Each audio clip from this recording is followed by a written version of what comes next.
তাহলে আসল সত্যটা জেনে নিই। জনসংখ্যা বাড়াতে রাশিয়া কি ভারতীয় পুরুষদের ভিসামুক্ত প্রবেশের জন্য আমন্ত্রণ জানিয়েছে? অনলাইনে একটা ভাইরাল হওয়া গল্পে দাবি করা হচ্ছে যে রাশিয়া ভারতীয় পুরুষদের জন্য ভিসামুক্ত প্রবেশের ব্যবস্থা করেছে, যাতে তারা রুশ নারীদের বিয়ে করে দেশটির জনসংখ্যা বৃদ্ধিতে সাহায্য করতে পারে। এই গুজবটি দ্রুত ছড়িয়ে পড়েছে, যেখানে হাস্যরস জল্পনা কল্পনা মিশে গেছে, কিন্তু বাস্তবটা শিরোনামের সাথে মেলে না।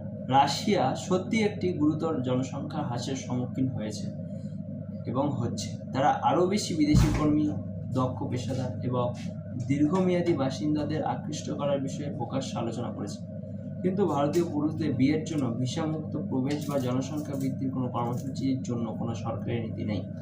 আসলে যা সত্য তা হলো, রাশিয়া ভারতের মতো বন্ধুত্বপূর্ণ দেশগুলোর সাথে ঘনিষ্ঠ অভিবাসন অংশীদারিত্বের কথা ভাবছে।